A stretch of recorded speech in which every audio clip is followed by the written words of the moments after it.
Hello, welcome to Lazada Insider, featuring knowledge that makes a difference. We share trusted insights, forward-looking perspectives, and exclusive expert interviews to keep you ahead of the curve. Hello, everyone. Welcome to Lazada Insider, and I'm your host, Katrina from Lazada. Today, we'll be talking about one of Southeast Asia's most pressing environmental issue, which is plastic waste, and how making sustainable packaging solutions more easily accessible can be one of the solutions to help this region turn the tide. Very happy to welcome the Green Queen, Sonalie Figueiras, to Lazada Insider. Sonali is a serial entrepreneur, and she's the founder and editor-in-chief of Green Queen Media. And also, she's the founder and CEO of SourceGreen.co. So first of all, Sonali, thank you for joining us today. Hi, it's so great to be here. Thank you for having me. Excellent. You certainly have a very impressive entrepreneurship background in the sustainability field. And to be honest, I think my introduction really couldn't do justice to all the great work you've done. So please tell us a bit more about you. And I'm very curious to know what actually inspired you to be in the industry of sustainable packaging. Sure. Well, I have been in the supply chain industry for a long time. And I've always with an eye to making information, products, and solutions more accessible to businesses and people and consumers so that we could basically decarbonize our world and fight what I consider to be the greatest crisis of our time, which is the climate emergency. So everything I do is related to really fighting climate change. And what happened with the packaging is, so in my other business, Ekowarehouse, which is an organic sourcing platform, we had actually had sustainable packaging on there many, many years ago when we first launched. And we felt that packaging was going to be an area that was going to be disrupted and that plastic was going to need to be removed from supply chains. So we had actually featured compostable and degradable, naturally degradable packaging a long time ago, but we were too early. The market just wasn't there. The demand wasn't there. There were a few people that wanted to talk to those suppliers, but really that business ended up really focused on organic food and ingredients. A couple of years ago, I decided that I wanted to transition from a matching platform model to more of an e-commerce situation. So allowing businesses to really source online. I was looking to kind of transition Ekowarehouse to that model. And throughout that time, it became really obvious that food had a ton of solutions and a ton of interest and a ton of money, but packaging did not. And basically, there was this huge other crisis. The UN calls the plastic waste crisis on par with the climate crisis. That's how serious they find it to be. And yet we felt that there just weren't enough businesses and solutions that were focused on helping businesses de-plastic, quit plastic. And so my co-founder and I decided, you know what, instead of doing all lines, let's go deep on packaging. And so a year ago, we raised a little bit of a pre-seed and then we launched, and it's just been a ride ever since. You mentioned about different types of sustainable packaging in when you describe your stories, and we actually hear the term sustainable packaging or green packaging quite a lot, really, and it comes in many forms and shapes, and it seems like our options are increasing also by the day. So, I would love to know, in your opinion, what is truly sustainable packaging by your definition? That's a great question. And certainly you could ask 10 people that question and you'd get 10 different answers. For us, we've taken a very strong stance. For me, packaging, let's remember what it's for. It's for transport, it's for protection, and it's for efficiency. It allows you to carry things, right? And a whole amount, a large percentage of the packaging of goods is very, very short time packaging, meaning that we're using up all these resources and we're spending money and we're creating these packaging items to package goods. But really, the packaging is not the goal, right? The goal is to get that product to an end party, consumer or business. And so for us, what we're trying to do is move the industry to a place where sustainable packaging means waste-based, it means renewable, it means naturally degradable at the end of a life. So it could be certified home compostable in some countries. But packaging should not require virgin resources to use. It should work for what it needs to work for, and it should have an end of life that is responsible. And finally, and this is something that no one else is talking about, it should be harmless. It should not be releasing toxic gases or ingredients into waterways, waste streams, or air. And throughout my long career in sustainability, one of the things I've always found is that a lot of folks are very siloed in their solutions. It's like they're solving for environment, or they're solving for ethics, or they're solving for health. And I'm not sure that these solutions can work at scale without bringing up new issues if we're not looking at all the things. I love how you really view this issue from a holistic perspective. And I think you also mentioned that, there have been quite some involvement when it comes to the readiness of consumers and sellers and brands. So maybe you can help shed some light. If you look at Southeast Asia specifically, have you observed any changes in terms of the attitudes, the behaviors of both the consumers and also the brands and sellers when it comes to the use of sustainable packaging materials? Absolutely. I think that is such an important topic to talk about because Southeast Asia plays a very important role on the global stage when we talk about plastic pollution and plastic waste, right? The reality is that because of the market forces for globalization and because of post-colonialism and neoliberal capitalism, the richer countries, often in the global north, have ended up with stronger regulation and much more resources to be able to have standards for waste infrastructure.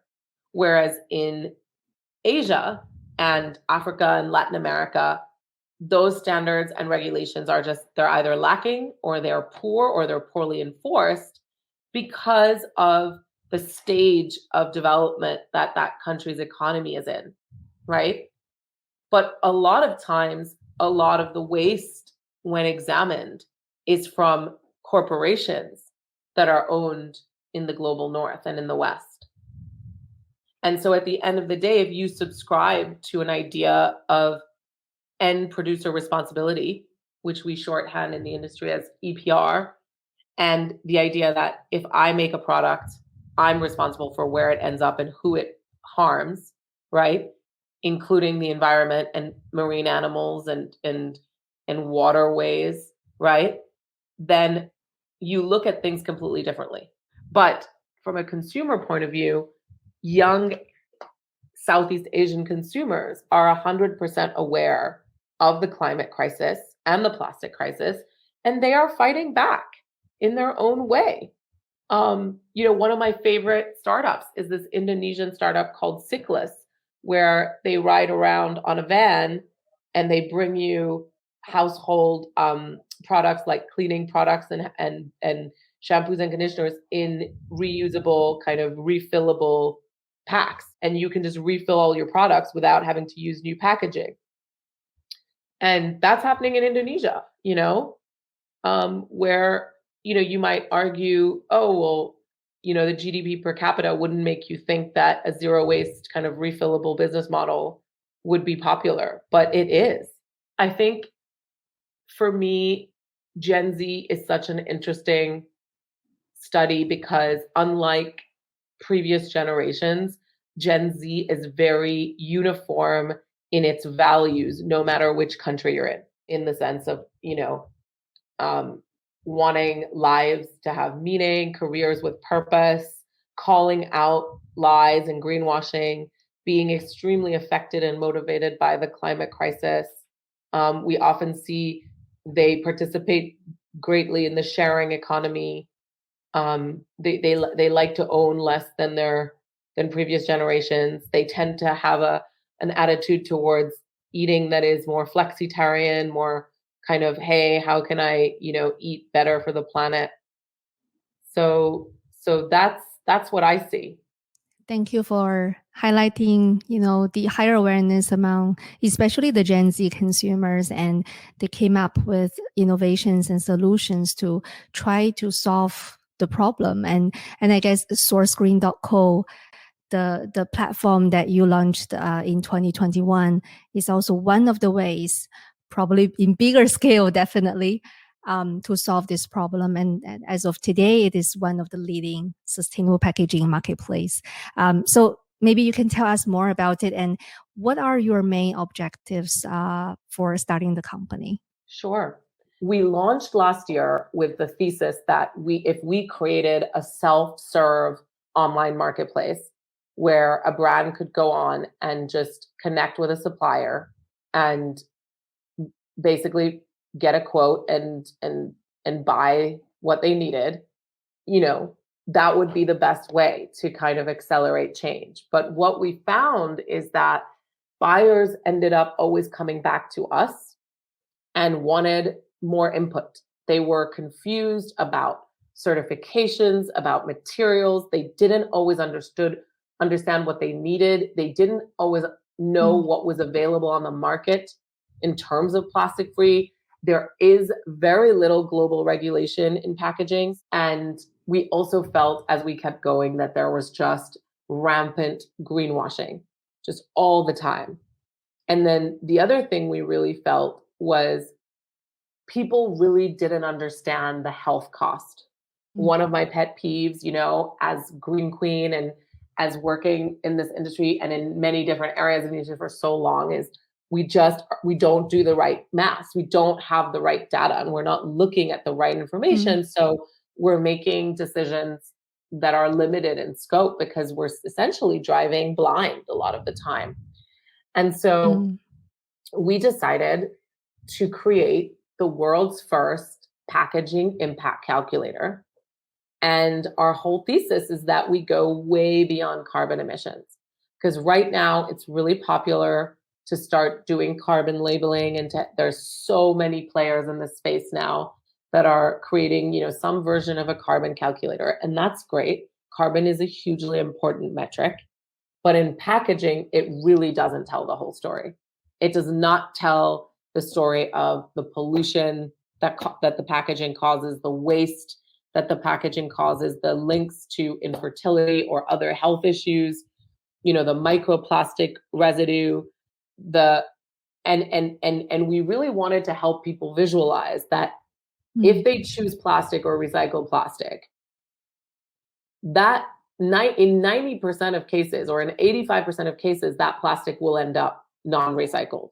And then we wanted to show people how much of that goes to landfill, how much of that ends up, just in the environment, how much of that is incinerated. And incineration comes with a huge health cost because burning plastic is a dirty business from a toxins point of view. So that has air pollution ramifications. And so we have been building this tool for the last few months.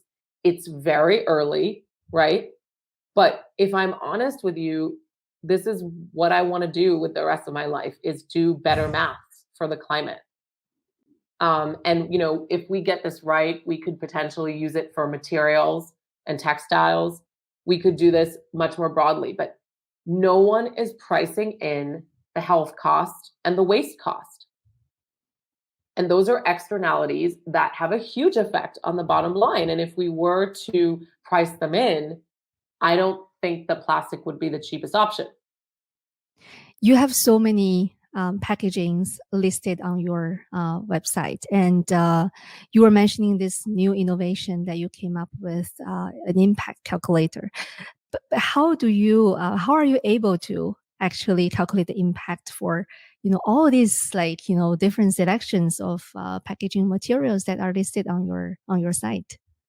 So it's really, really difficult, but that's the whole That's the whole question, and that's the whole complexity, right? Once we get that right, then we really can fly. And it's all about kind of doing a ton of research and really understanding where the data is, what studies have been done, how to create the correlation. I mean, it's an art more than a science, right? I mean, all algorithms and data extrapolation to some extent is an art. It has bias in it, and it has an agenda behind it. In our case, we really want to show the transparency. So we're not able to. What we do is we limit it by packaging item.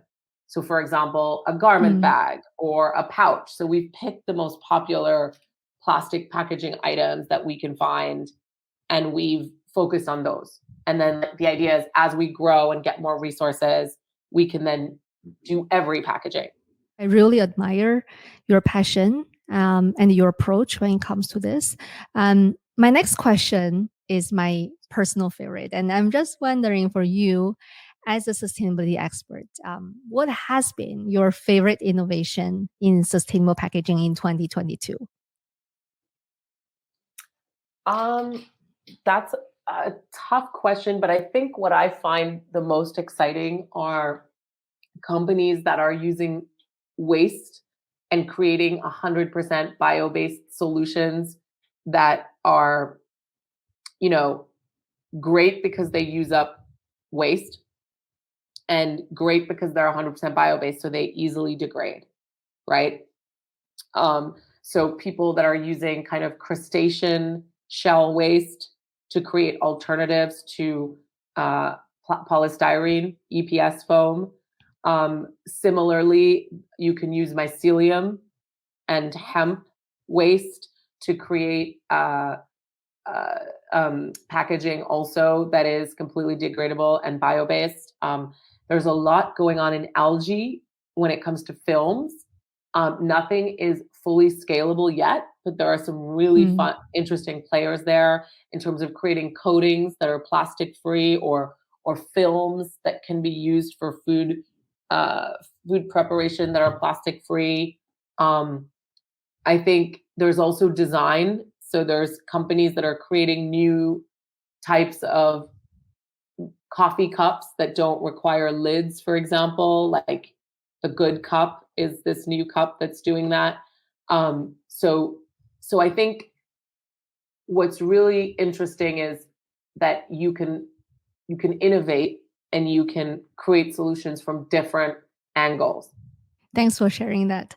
And when it comes to actually the adoption of sustainable packaging, and through our understanding with our sellers as well, there are certain challenges they're facing. And the top two challenges are, A, they're concerned about leakage or damage during the shipment, and B, they believe that sustainable packaging are more expensive. So how would you actually address those challenges if you were to encourage or to convince the online sellers to use alternative solutions here? That's a really good question. I think one of part two we've sort of covered, which is essentially that, yes, I won't lie and I won't pretend that sustainable packaging is not more expensive. That's reality for various reasons. Obviously, the biggest reason is that I don't think that single-use plastic packaging is priced appropriately. It is certainly not priced with environmental costs and health costs in mind. So it will take buy-in from management to some extent to make changes. But I think that as companies are motivated more and more to be more transparent about their ESG goals and their net zero goals and plans, decarbonizing your packaging is part of that, right? So I think you can either choose to kind of start looking at this now and be a pioneer and be a brand that your customers respect and think, wow, even before they absolutely had to, they were looking at this and thinking about this. Or you can just wait for regulation, which is coming and is already happening all over the world. There are single-use plastic bans in India, in China, in Europe, in many US states. There are EPR laws happening already in certain states and in the EU and in the UK, and to some extent happening in Australia. So more of this is coming, right? Regulation is coming. And you'll have to change anyway. And by then, it will probably be more complicated. So the earlier you can start looking at that for your business, the better. Who are the customers of your future? Likely to be Gen Z, and they are likely to reject your brand if it has plastic packaging. So this could be a business decision in many ways. Certainly, if you wanted to be really cynical, it's a marketing decision. Do you think that in the future, with the scale of sustainable packaging, the cost could potentially be reduced? Absolutely. I definitely think that. A lot of the solutions are very new and very, early stage, and there's no doubt, and they've already come down so much, and they will continue to come down. So there's a lot to be, hope for in terms of cost reduction at scale, as you say. But also, I do believe that regulation will make, incumbent packaging solutions more expensive. And last but definitely not the least, you share about the impact calculator that sourcegreen.co is going to launch. Are there any other new product features that we should look forward to? Absolutely. So from now, what we've done is we've moved from being a self-serve marketplace to being a sourcing platform. So we just have a catalog of products, and you can just come to us and let us know what you need, put out your inquiry, and we'll work with you directly on the orders. So you don't have that extra layer. So we really can help you in terms of the full experience rather than coming to us, finding a supplier, and going to someone else. We realized that a lot of people just really, really wanted us to have that hand in terms of being involved and helping and really helping them compare options, and also helping to, play around with price and supply. I really appreciate your great sharing, Sonali, and it's really lovely speaking with you. And thank you so much for joining Lazada Insider. Thank you so much for having me. This is Lazada Insider. We hope you enjoyed this episode. Make sure you click follow and subscribe so you don't miss our latest insights and expert interviews. Thanks again for joining us. Until next time, take care.